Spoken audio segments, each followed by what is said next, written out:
शासनपति वीतराग प्रभु भगवान महावीर स्वामी के चरणों में कोटि कोटि वंदन नमन। वर्तमान आचार्य सम्राट ध्यान योगी राष्ट्र संत डॉक्टर श्री शिव मुनि जी महाराज साहब के चरणों में कोटि कोटि वंदन नमन। पूज्य परम पूज्य गुरुदेव उपाध्याय प्रवर श्री जितेंद्र मुनि जी महाराज साहब के चरणों में कोटि कोटि वंदन नमन। ऑनलाइन एजुकेशन के प्रणेता संघ सेतु उपाध्याय प्रवर पूज्य गुरुदेव श्री रविंद्र मुनि जी महाराज साहब के चरणों में कोटि कोटि वंदन नमन। आज ज्ञानदाता आगम प्रदाता पूज्य गुरुदेव श्री जी की प्रत्यक्ष वंदना का लाभ ले रही हैं घोर तपस्विनी साध्वी श्री चेतना जी महाराज, उगड़ तपस्विनी साध्वी श्री चेतना जी बिल्लो जी महाराज आदि थाना।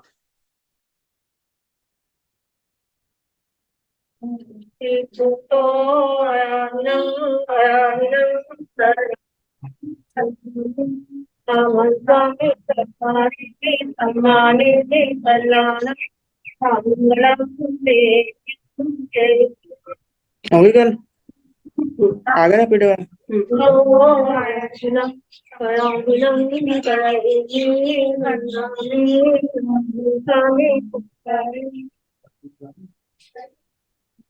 मंगलम देव्यं जयं पचवासामि पूजो आहिनं दर्शनं वन्दामि नामसंहि तस्मारि शोषामि कन्नाडं मंगलम देव्यं पचवासामि।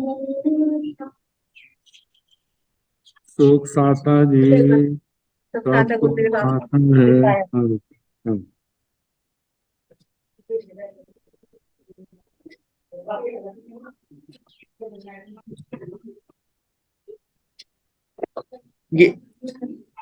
यह आगम वाचना अविरल गति से चलती रहे, इस हेतु सभी तपस्वी अपना अपना योगदान दे रहे हैं। आज की तपस्या इस प्रकार है। उपाध्याय प्रवर अनुयोग प्रवर्तक पूज्य श्री कन्हैया लाल जी महाराज साहब कमल के शिष्य तपो केसरी श्री संजय मुनि जी महाराज साहब उपवास। तरुण तपस्विनी महासाध्वी श्री शमा जी महाराज साहब उपवास। तप शिरोमणि महासाध्वी श्री सुव्रता जी महाराज साहब उपवास। हम सभी तपस्वियों को सुख साता पूजते हैं और सभी के तप की बहुत बहुत अनुमोदना करते हैं। अब हम पूज्य गुरुदेव श्री से करबद्ध विनती करते हैं, प्रार्थना करते हैं कि आप अपनी अमृतमय वाणी से हम सबको लाभान्वित करें। पधारे गुरुदेव, पधारे गुरुदेव। सुख साता गुरु जी। हाँ बेटा। हाँ जी।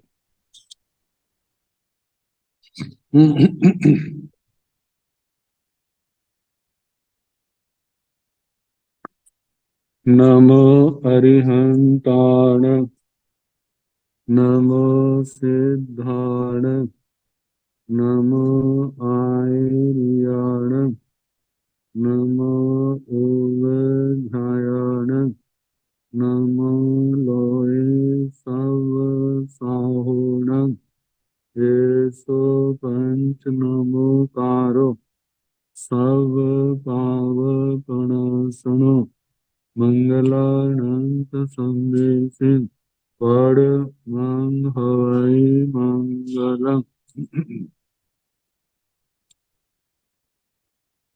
जिन शासन जिन वाणी सदा जयवंत श्रमण सन सदा अविचल मंगल। मुक्ति को प्राप्त श्रमण भगवान महावीर स्वामी, उनकी परम पावन कल्याणी भागवती वाणी वाचक प्रमुख श्री इंद्र भूति गौतम आदि गणधर भगवंत युग प्रधानाचार्य परम पूज्य श्री सुधर्मा स्वामी जी महाराज, उनकी परम पावन पाठ परंपरा वर्तमान आचार्य ध्यान योगी परम पूज्य श्री शिव मुनि जी महाराज एवं गुरुजन सबके पावन चरण सरोजों में मेरा अनंत अनंत बार वंदना नमस्कार।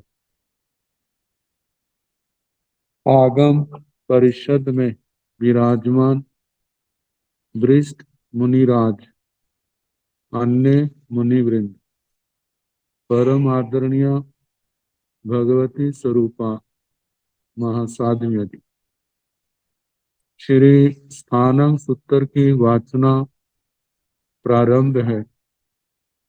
7वां स्थान सुनाया जा रहा है।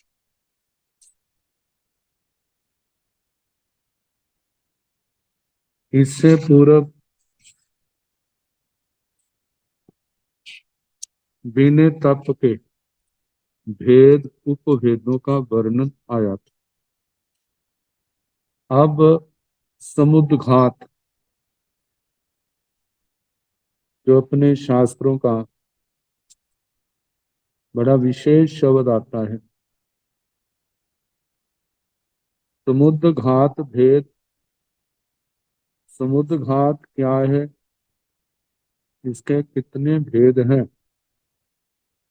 जहां तो केवल समुद्घातों के नाम बताए हैं और उसके साथ 7 समुद्घात किस दंडक में पाए जाते हैं, केवल इतना वर्णन है। लेकिन बड़े विस्तार के साथ प्रज्ञापना सूत्र के 36वें पद अध्याय में इन समुद्घातों का वर्णन आता है। तो 7 समुघाया पनत्ता तंजाह वेण समुघाय कसाय समुघाय मारणांतीय समुघाय वेयोप्य समुघाय तेजस समुघाय आहारक समुघाय केवली समुघाय मनुष्याण 7 समुघाया प्रणता तंजाह एवं चे।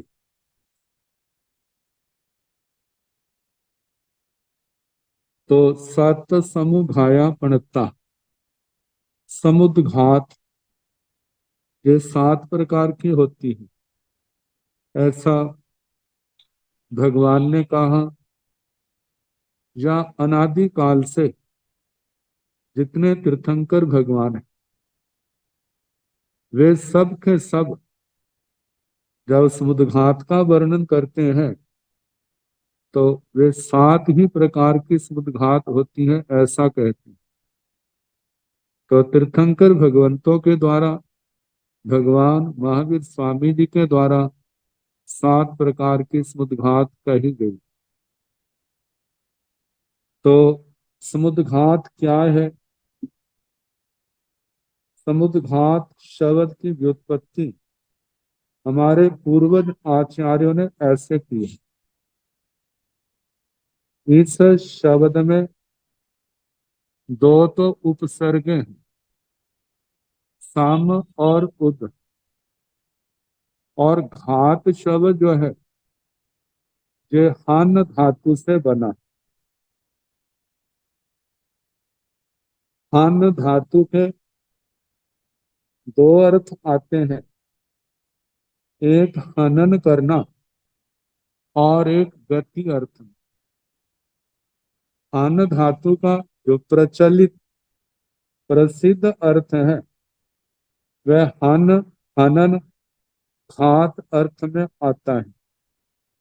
गति अर्थ कहीं कहीं पर कोई देखने में आता है, नहीं तो हनन घात करने में आता है।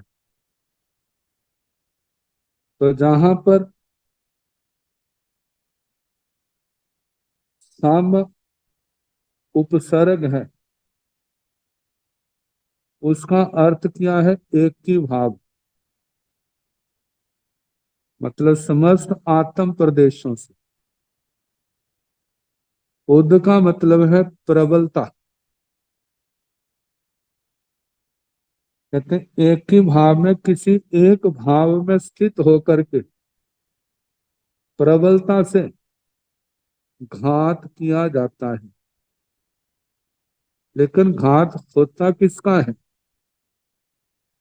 तो जहां पर बताया जाता है जिस संबंधी समुद्घात है, जिस कर्म संबंधी समुद्घात है, उसी कर्म का विशेष करके घात होता है, ज्यादा कर और बड़ी तेजी से। ये कर्म जो है, कर्म की महानिर्जरा होती है।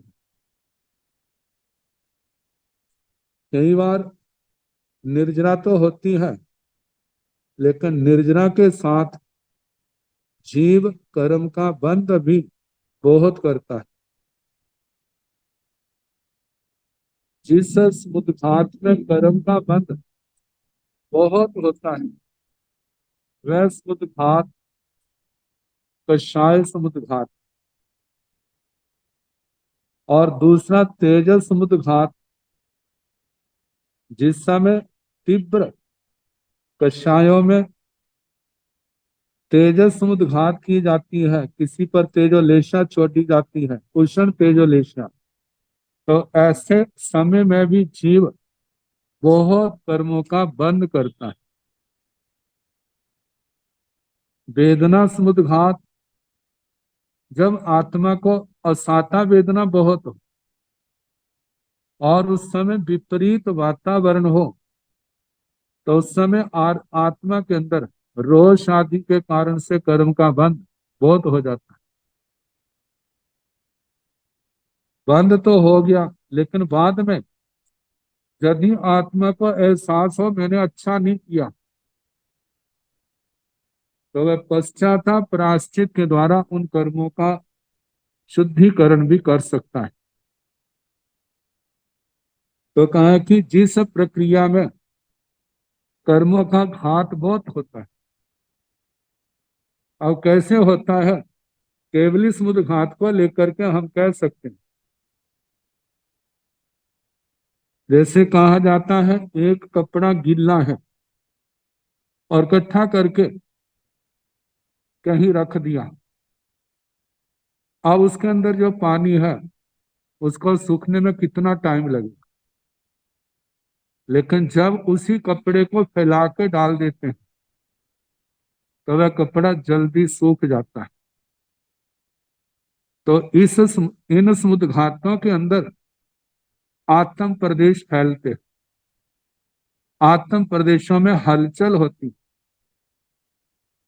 कितनी समुद्घातों में जो आत्म प्रदेश है केवल शरीर की पोलार के जो है उसको भरते हैं, और मानो शरीर के बाहर भी आए तो आत्म प्रदेशों को देखना तो केवलियों का विषय है।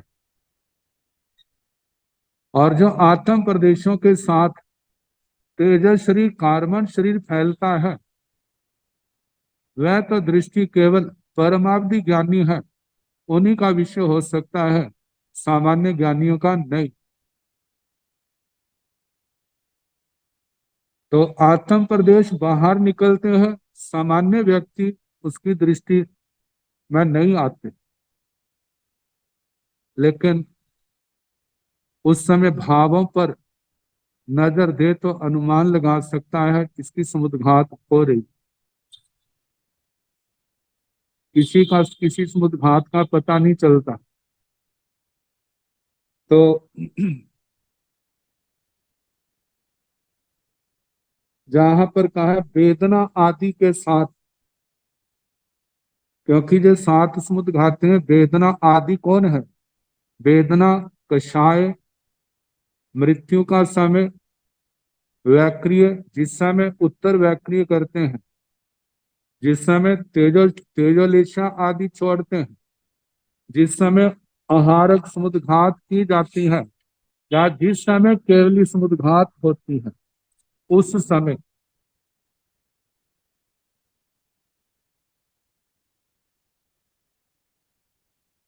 एकाकार हुए आत्मा का समयांतर में उदय होने वाले वेदनीय आदि जो कर्म है, उन कर्मों के प्रदेशों को उदीरना के द्वारा उदय में लाया जाता है और उदय में ला करके उनकी निर्जरा की जाती है। ऐसा निर्जरा का होना समुद्घात है। विशेष कर्मों की निर्जरा होती है और इसमें जोर भी लगता है, लेकिन यदि उस समय आत्मा सौम्य है, शांत है, संबर में है, तब तो कर्मों की निर्जरा ही ज्यादा होगी।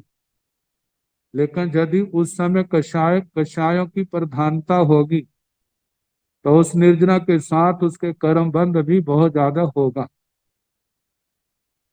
तो कहा ये प्रक्रिया जो है जिसके अंदर आत्म प्रदेश फैलते हैं, कर्मों के बंध, कर्मों में हलचल होती है और उनकी निर्जरा भी होती है। तो कहीं के तो निर्जरा हुई बंद, बंद नाम मात्र का, कईयों के निर्जरा बहुत होती है लेकिन उस निर्जरा के साथ कर्मों का बंध भी बहुत ज्यादा होता है। तो ये समुद्घात 7 प्रकार की। तो पहला है वेदना समुद्घात। तंजहा वेदना समुघाय। वेदना समुद्घात कहते हैं जिस समय अत्यंत तीव्र वेदना होती, असाता वेदना, और उस समय जो असाता वेदना से ग्रस्त है वो व्यक्ति तड़फता है, तो कहा जाता उस समय वे असाता वेदनीय कर्म जो उदय में नहीं आए, उनको समय से पहले उदय में लाया जाता है। ये व्यवहार में कहा जाता है लाया जाता, लेकिन वो समय से पहले उदय में आ जाते हैं। ये अनभोग दशा में प्रक्रिया होती, क्योंकि कोई भी व्यक्ति असाता तो भोगना नहीं चाहता सामान्य करके। अब उस समय उदय में ला करके उन कर्मों की निर्जरा करना, आत्म प्रदेशों के साथ लगे हुए कर्म पुद्गलों को अलग करना। अब कर्म पुद्गल जो अलग हुए हैं वे हैं वेदनी कर्म से संबंधित, और वेदनी में भी असाता वेदनी। तो कहा कि वह असाता वेदनी कर्म उदय में लाए गए, उनकी निर्जरा की, इसलिए इस प्रक्रिया को वेदना समुद्घात कहा गया। जहां पर कहा है पुब्ब कय कम साड़नंग तो निजरा, वेदना से व्यथित हुआ जीव अनंत कर्म पुद्गलों से लिपटी हुई आत्म प्रदेशों को शरीर से बाहर निकालकर उन प्रदेशों से शरीर में रहे हुए, जैसे मुख है, जठर है जहाँ भोजन आदि इकट्ठा होता है, कान है, शरीर के अंदर जो पोलार है, जहां पर आत्म प्रदेश नहीं है लेकिन वो खाली होने के कारण आत्म प्रदेशों से वो स्थान भर जाता है, और शरीर प्रमाण आयाम विश्राम क्षेत्र में परिव्याप्त होकर के फैल करके अंतर मुहूर्त रहता है। और अंतर मुहूर्त में कहते बहुत ही असाता वेदनी कर्मों के पुद्गलों की निर्जरा करता है। ये जो उदय में ला करके असाता वेदनीय कर्मों की निर्जरा की है, इसको वेदना समुद्घात कहा जाता है। और दूसरा है कषाय समुद्घात, कषाय समुघाय, कषाय समुद्घात। जब कषाय तीव्र रूप में उदय में आते हैं और उन कषायों से व्याकुल हुआ जीव अपने आत्म प्रदेशों को अपने स्थान से, मतलब आत्म प्रदेश हिलते हैं और फैलते हैं, वे शरीर की पोलार में और शरीर से बाहर निकल करके उनके अंदर मतलब फैल गए, और कषाय मोहनी कर्म की उदीरना होती है। जिसमें क्रोध की ज्यादा प्रधानता है, मान के समय मान की, माया के समय माया की, लोभ के समय लोभ की, जब कषायों का, इन कषायों का उग्र रूप होता है। जिस समय उग्र रूप में आत्मा का विवेक खत्म हो जाता है और उस समय सोचता बस जो मैंने सोचा है वो काम होना चाहिए, चाहे उसका परिणाम कैसा भी क्यों ना हो। तो कहा जाता है पूर्व के बंधे हुए कर्म तो उनकी तो निर्जना हो जाती है, लेकिन भाव प्रशस्त ना होने के कारण नए कर्मों का बंध हो जाता है। और नए कर्मों के बंध के प्रति आत्मा सचेत ना हो, सावधान ना हो, तो वे कर्म उसकी दुर्गति का कारण भी बन सकते हैं। तो कहा कि इस प्रकार कषाय समुद्घात, जिसमें कषायों की प्रबलता है, कषायों के कारण आत्मा के प्रदेशों में हलचल होती है, आत्मा के प्रदेश फैलते हैं, वह कषाय समुद्घात है। तीसरा है मारणांतिक समुघाय, मारणांतिक समुद्घात। मारणांतिक समुद्घात में जब आत्मा का मृत्यु का समय आता है, या कभी ऐसा होता है मृत्यु से पहले कभी मारणांतिक कष्ट आता है, तो आत्म प्रदेश शरीर से फैलने लगते हैं। जहां उसने जन्म लेना होता है उस स्थान पर, उस स्थान की ओर फैलने लग जाते। जितनी शरीर की मोटाई उसी को लेकर के आत्म प्रदेश उसी दिशा में फैलते फैलते जहां उसने जन्म लेना है वहां पर पहुंच जाते। अब मानो उसकी मृत्यु होने वाली है तो आत्म प्रदेश आते हैं जाते हैं, आते हैं जाते हैं, लेकिन जैसे आयुष्य कर्म समाप्त होगा उसके साथ ही 8 रुचक प्रदेश निकलेंगे। आत्मा वर्तमान शरीर को छोड़ करके जन्म स्थान में पहुंच जाएगी। और यदि मानो अभी उसका समय है तो वो आत्म प्रदेश वहां पर पहुंच करके भी वापिस आ जाते हैं। कहा जाता है जब आत्म प्रदेश फैलते हैं तो ये नहीं है कि कुछ आत्म प्रदेश आत्मा से अलग होकर के उस स्थान पर चलेगी।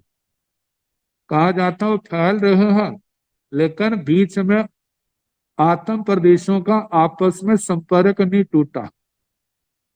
जैसे व्यक्ति पतंग उड़ाता है और जैसे पतंग के साथ जो डोरी है उड़ाने वाले के हाथ में होती है। अब वो उड़ते उड़ते पतंग कहाँ पहुंच जाता है, लेकिन पतंग उड़ाने वाले ने डोरी को छोड़ा नहीं, और जब चाहे तो उसको क्या कर लेता है, पतंग को खींच लेता है। कहा केवल ये दृष्टांत इतना ही लेना, पतंग उड़ाने वाले की डोरी तो कट भी जाती है और पतंग कहीं पड़ता है और डोरी कहीं होती है, लेकिन जहां पर आत्म प्रदेश जो फैलते जा रहे हैं इनका आपस में संपर्क नहीं कटता। जैसे शरीर की मोटाई है उसी प्रमाण आत्म प्रदेश फैलते जा रहे हैं, फैलते जा रहे हैं, और फैलते फैलते जन्म स्थान तक पहुंच गए। कहते हैं जो इस प्रकार मृत्यु के समय जे प्रक्रिया होती है, ये जो है मारणांतिक समुद्घात है। कहा जाता है जीव की मृत्यु 2 प्रकार से होती है, एक समुद्घात से, एक बिना समुद्घात से। जो समुद्घात से है वो तो ऐसे है धीरे धीरे आत्म प्रदेश फैलते हैं, और जो बिना समुद्घात के हैं उनके लिए कहा जाता है जैसे गेंद के समान। गेंद को जब हिट मारी जाती है तो वो एकदम चला जाता है, और जिस स्थान पर उसने जो रुकता नहीं है तो जितनी शक्ति से हिट लगाई उतनी दूर जाके पहुंचेगा। जा गोली के समान। अब गोली से जो बारूद निकला है वो वापिस नहीं आता। एकदम आत्म प्रदेश जो सारे के सारे निकलते हैं वे हैं बिना समुद्घात के, और एक जो है कुछ आत्म प्रदेश फैलते फैलते उस पर जाते हैं जन्म स्थान तक। तो वो जो मृत्यु है वह मारणांतिक समुद्घात वाली।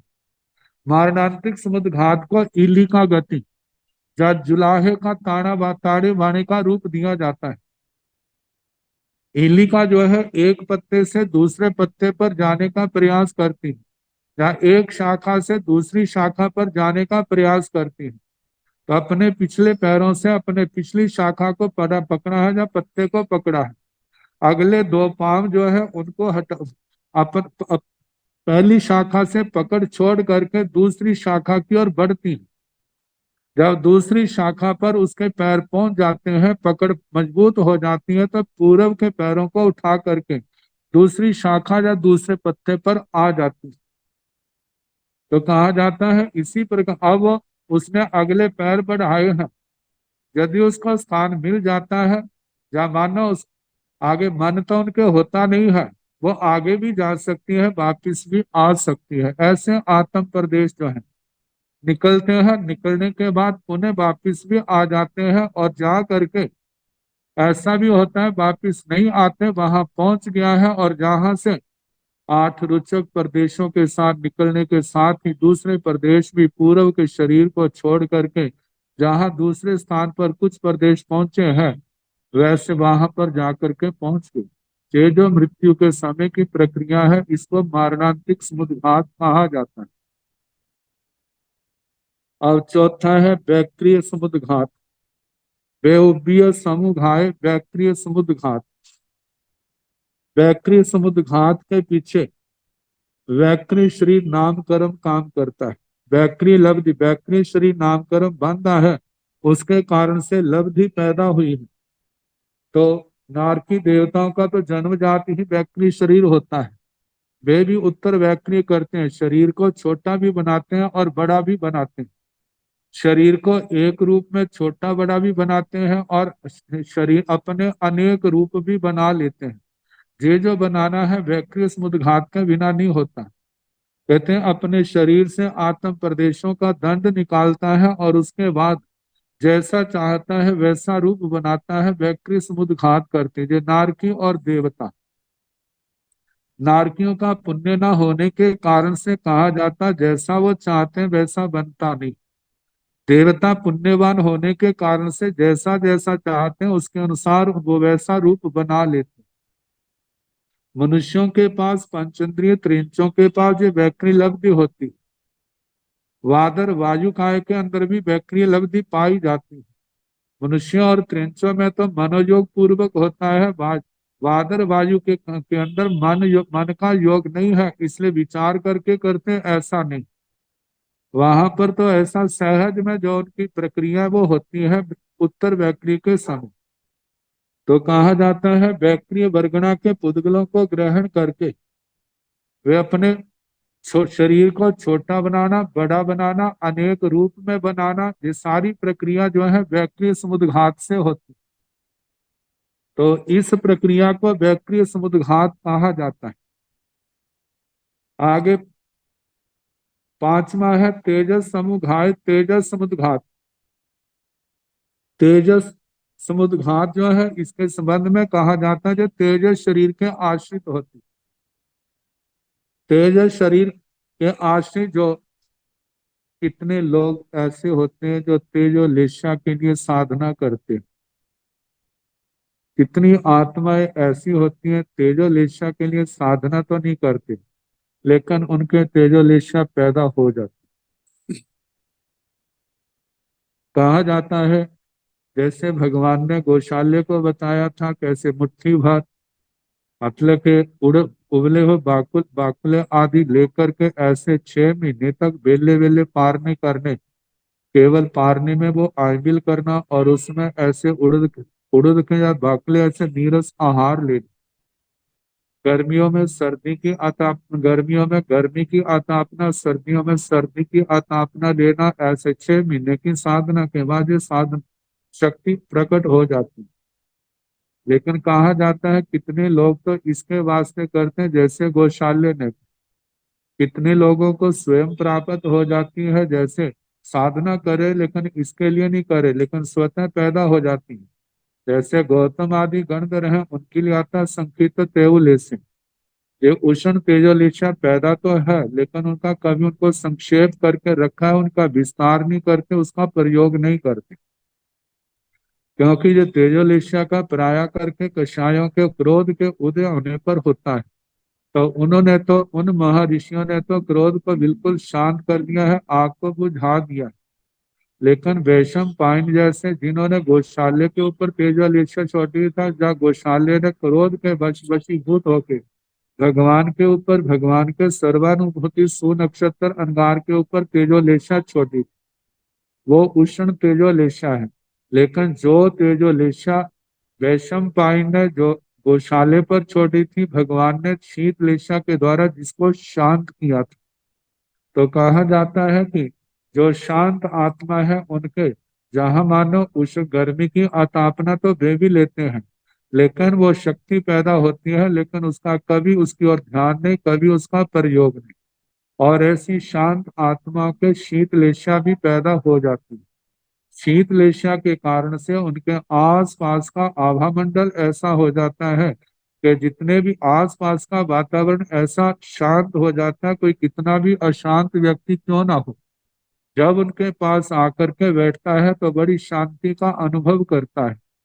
अब वे महापुरुष इस शीतलेशों का प्रयोग नहीं करते, लेकिन शीतलेशा शांत रहने के कारण से, तपस्वी जीवन होने के कारण से उनका आस पास का वातावरण क्या हो जाता है, शांत हो जाता है। तो कहा जाता है जो तेजोलेशा, जिसके दो रूप है, एक उष्ण तेजोलेशा है, एक शीत तेजोलेशा है। अब भगवान ने तो इन लेशों का प्रयोग करने का बिल्कुल निषेध किया है। कहा जाता है शीतलेशा तो वैसे ही उसका वातावरण प्रयोग नहीं करते, वह सहज में क्या होता है, शांत होते। तो लेकिन तेजोलेशा का प्रयोग प्राय करके जो क्या है, कषायों के वशीभूत होकर के होता है, और उसके कारण से कर्मों का बंध भी होता है। इसलिए भगवान ने ऐसा प्रयोग करने का पूर्ण निषेध किया है। यदि कोई आत्मा अपने ऊपर कंट्रोल नहीं कर सकता, संयम नहीं कर सकता है, तो वह क्या है, कर्म बंध देंगे और उसका प्रायश्चित का भागी। प्रायश्चित करेगा तो भगवान की वाणी का आराधक है, अन्यथा विराधक। तो इस प्रकार कहा जो पांचवी समुद्र घात है तेजस समुद्र घात, और छठी है आहारक समुद्र घात। आहारक समुद्र घात के संबंध में कहा जाता है, जिन्होंने आहारक आहारक शरीर नामकरण बंद है, और जिसका बंध जो है अप्रमत्त अवस्था में होता है, 7वें 8वें गुण स्थान में बताया जाता है। इससे नीचे के गुण स्थानों में भी आहारक शरीर नामकरण का बंध नहीं होता, और 8वें से ऊपर भी नहीं होता। लेकिन इसका प्रयोग जो है वह प्रमत्त अवस्था में होता है, 6ठे गुण स्थान। लेकिन कहा जाता है अन्वय व्याप्ति जो है, इसके संबंध में कहा जाता है जे आहारक लब्धि उसी के होगी जो 14 पूर्वों का धारक मुनिराज हो। 14 पूर्वों के धारक के साथ कई इतने ऐसे मुनिराज होते हैं, 14 पूर्वों के तो धारक हैं, लेकिन उन्होंने आहारक लब्धि नहीं बांधी होती। आहारक सभी 14 पूर्वों के धारकों को होती है, ऐसा नहीं। जिन्होंने जे वे 14 पूर्वों का धारक होना तो निश्चित और जरूरी है, लेकिन उसके साथ में जे लब्धि तब उसी के होगी जो 14 पूर्वों का पाठक होगा। लेकिन जो होगा उसके भी निश्चित नहीं है कि जो 14 पूर्वों का तो धारक है, लेकिन आहारक लब्धि का धारक है, जो निश्चित नहीं है। जैसे कहा जाता है कि जैसे आर्य जम्बू स्वामी जी के 10 बोलों का विच्छेद हुआ था, आहारक लब्धि का विच्छेद हुआ है, लेकिन उसके साथ उसके बाद पूर्व तो रहे हैं, लेकिन आहारक लब्धि का प्रयोग नहीं। तो कहा जाता है कि जो आहारक लब्धि का जो पूर्वधर 14 पूर्वों के धारक मुनिराज हैं, और उसके साथ आहारक लब्धि के धारक हैं। जब कोई पूर्वों का अध्ययन करते समय कोई प्रश्न ऐसा आ जाता है, अपने दिमाग में उसकी स्फुरना नहीं होती है, आसपास में कोई ऐसा विशिष्ट लब्धिधर पूर्वधर मुनिराज नहीं, जहाँ केवली भगवान नहीं है, जहाँ जिनके चरणों में बैठ करके वे अपना समाधान कर सके, तो कहा जाता है उस समय वो अपने इस लब्धि के द्वारा आहारक शरीर का निर्माण करते हैं। उसके माध्यम से आत्म प्रदेश ऐसे फैलते जाते, जहां पर वो आहारक शरीर के माध्यम से जहां पर उनको उन्होंने कोई स्थान देखना है, विशेष स्थान, जहाँ अपने प्रश्न का समाधान करना है, उनके चरणों में जा करके उनको प्रश्न का समाधान लेकर के वापिस आ जाते हैं। तो पुराने कथानकों के अनुसार तो ऐसा कहा जाता है, कंधे से अपना शरीर से अपना आहारक शरीर के पुद्गलों का शरीर का निर्माण करके निकालते हैं, वहां भेजते हैं और उत्तर लेकर के आ जाता है, शरीर में ही समा जाता है। तो बताया जाता है कि ऐसा जो है आहारक आहारक समुद्घात, जिसके संबंध में कहा जाता है कि आहारक समुद्घात जीवन में कितनी बार हो सके, मतलब कि आहारक समुद्घात कोई भी योगी कितनी बार कर सकता है। तो अनेक जन्मों की अपेक्षा से कहा है कि ज्यादा से ज्यादा 4 बार होती है, क्योंकि प्रज्ञापना सूत्र के अंदर बताया है जो जीव 4 बार समुद्घात कर चुका है वो केवल मनुष्य दंडक में होता है, और इससे ज्यादा समुद्घात करने वाले दूसरे दंडकों में नहीं होते। और जिसकी चौथी बार समुद्घात हो गई है तो वह जीव नियम से चरम शरीरी होता है। तो आहारक समुद्घात, केवली समुद्घात कहा जाता है। केवली समुद्घात जब आयु कम हो, दूसरे कर्म ज्यादा हो, तो उन कर्मों को आयु के समान करने के लिए केवलियों के समुद्घात होती है। अब कहा जाता है सभी के समुद्घात होती है, ऐसा नहीं। ग्रंथों के अंदर ऐसा पढ़ने में आता है तीर्थंकर भगवान के केवली समुद्घात नहीं होती, और जो जिनकी आयु केवल ज्ञान के समय 6 महीने से कम रह गई, और ऐसे केवली भगवान जिनके आयु थोड़ी है, कर्म ज्यादा है, तो निर्वाण से 13वें गुण स्थान के मतलब के आखिरी अंतर मुहूर्त के पास 14वें गुण स्थान में केवली समुद्घात नहीं होती। कहा जाता है केवली अनाहार का जो अंतर बताया है वह अंतर जो है अंतर मुहूर्त का बताया है। कहा जाता है कि जिस समय केवली समुद्घात होती है तो उसमें 8 समय लगते हैं। उन 8 समय में तीसरे चौथे पांचवें समय में केवली भगवान अनाहारक होते हैं, और 14वें गुण स्थान में जो है वहां भी अनाहारक होते हैं। तो केवली के अनाहारक का अंतराल जो अंतर मुहूर्त का आया, तो इसका मतलब केवली भगवान 14वें गुण स्थान से पहले अंतर मुहूर्त पहले समुद्घात करते होती है उनके। कहा जाता है एक क्रिया की जाती है, एक होती है। जब कोई क्रिया की जाती है तो उसमें तो असंख्यात समय लगते, लेकिन इसमें तो केवली समुद्घात में तो केवल 8 समय लगते। तो इसको केवली समुद्घात की नहीं जाती जो होती है स्वतः।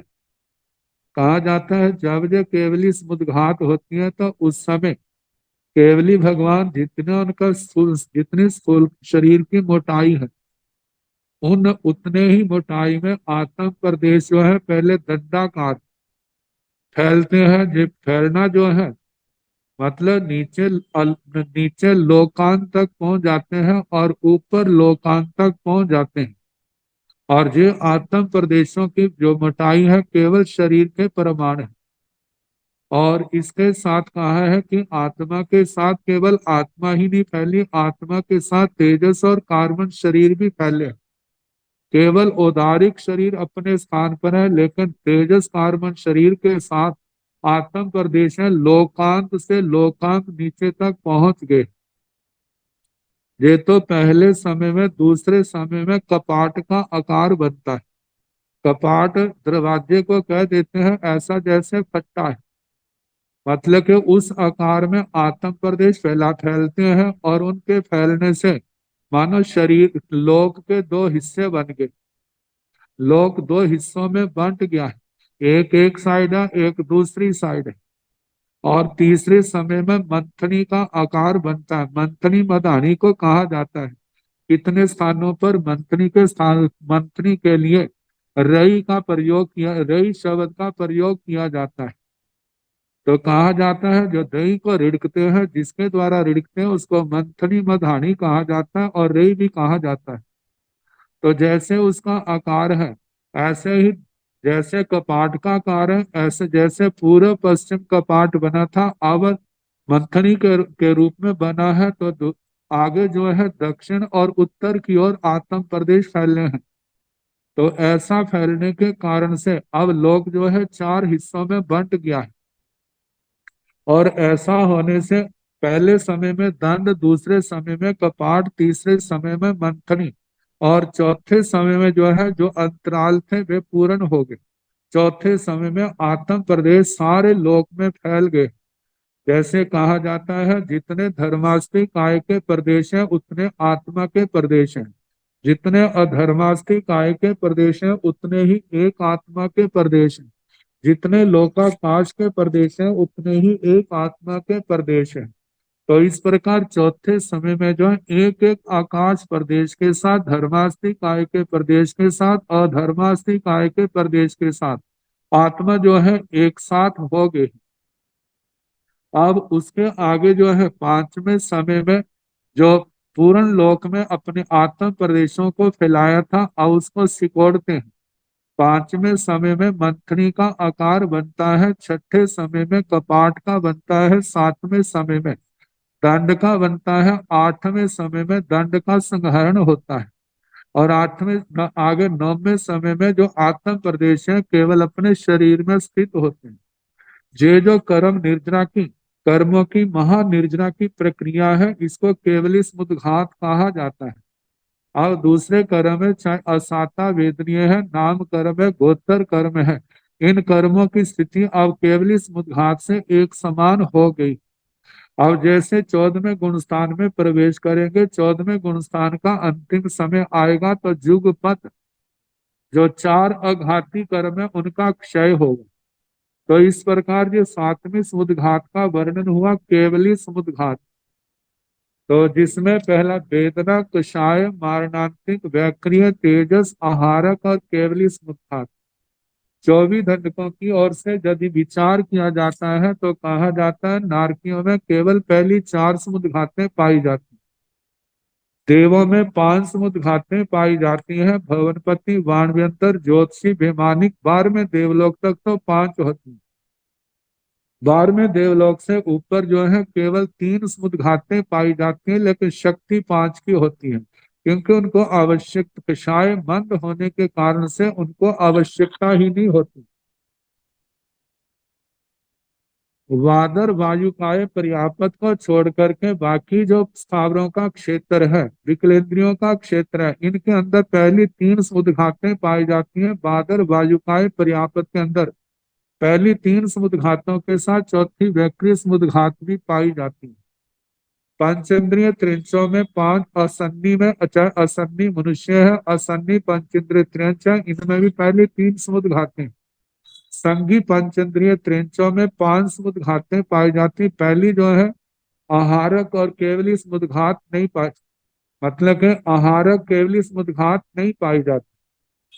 मनुष्यों के दंडक में, मनुष्यणी में 6 समुद्घात होती है, उनके आहारक समुद्घात नहीं होती। और उसके साथ मनुष्य के अंदर 7 समुद्घातें पाई जा सकती, वह समुच्चय से 7 समुद्घातें मनुष्यों में पाई जाती है। जुगलियों में पहली 3 समुद्घातें। तो इसी सूत्र में जो कहा है कि मनुष्याण सत समूहाया पणता, मनुष्यों के 7 समुद्घातें कही हैं। तंजहा जैसे के इन 7 समुद्घातों के नाम लिए, एवं च इसी प्रकार वेदना, कषाय, मारणांतिक, वैक्रिय, तेजस, आहारक और केवली समुद्घात। अब इसके आगे प्रवचन निम्न, उनके उत्पत्ति स्थान, इनका पहले एक बार वर्णन आया था जब श्री उत्तराधीन की वाचना चल रही थी। तीसरा अध्ययन जो चतुरंगीय है, चत्तारी परमंगाणी वाला, वहां पर इन सातों नियमों का विस्तार से वर्णन सुनाया था। तो समणसण भगवो महावीरस तिथंसी सात पवैण निर्हगा पणत्ता तंजहा बहुरया जीव पयसिया अवत्तिया सामुच्छेया दो किरिया तेरासिया अबधिया एसिणं सतणं पवैण निन्हगाण सात धम्मारिया उत्था तंजहा ज माली 30 गुत्ते आषाढ़े आस मित्ते गंगे छलुए गोठा माहिले एसिणं सतणं पवैण निन्हगाण सत्तुपत्ति नगरा होथा तंजहा तावथी उसवपुरम सेयविया मिहिल मुल्लुगा तीरम पुरीमंतरंजी रसपुरम निन्हग उपत्ति नयराई। इन सातों नियमों का बड़े विस्तार से जो वर्णन है, विशेष आवश्यक भाष्य में निम्न वाद एक चलता है। विशेष आवश्यक भाष्य के रचनाकार जुग प्रधानाचार्य आचार्य श्री जिनभद्र गणिक क्षमा समझ, और उसके ऊपर गणधर तक आचार्य श्री जिनभद्र गणिक क्षमा समझ जी की टीका है, और उसके उपरांत आचार्य श्री कोटि जी की संस्कृत टीका है, और विशेष आवश्यक भाष्य के ऊपर आचार्य श्री मलय गिरि जी ने भी टीका तो लिखी है, लेकिन वह पूर्ण उपलब्ध नहीं। मल्लधारी आचार्य श्री हेमचंद्र जी, क्योंकि हेमचंद्र नाम के आचार्य इतिहास में अनेक हो गए, लेकिन दो ज्यादा प्रसिद्ध है। कलिकाल सर्वज्ञ आचार्य श्री हेमचंद्र जी, जो राजा कुमारपाल के प्रतिबोधक, और दूसरे हैं उन्हीं के आसपास आचार्य श्री अभयदेव, मल्लधारी आचार्य श्री अभयदेव सूरी जी के बड़े विद्वान त्यागी विरागी आचार्य मल्लधारी आचार्य श्री हेमचंद्र, जिन्होंने विशेष आवश्यक भाष्य के ऊपर 28,000 श्लोक प्रमाण शिष्य हिता नाम की टीका लिखी। उसके अंदर उन्होंने प्रवचन के निंदकों का वर्णन बड़े विस्तार के साथ दिया है। निंदकों की अपने गुरुओं के साथ या दूसरों के साथ जो चर्चाएं हैं, कैसे उनके शास्त्रार्थ चले हैं, कितने कितने समय तक, और उनका क्या परिणाम निकला। इन सात में कितने जो है जो केवल भगवान के शासन से आजीवन विमुख रहे, और कितने हैं वो समय आने पर श्रावकों के द्वारा प्रतिबुद्ध होकर के पुनः भगवान के शासन में आ गए। तो बताया है समणसण भगवो महावीरस तित्तंसी सात पवैण निन्घा पड़ता। श्रवण भगवान महावीर स्वामी के तीर्थ में 7 प्रवचन निन्घ कहे हैं।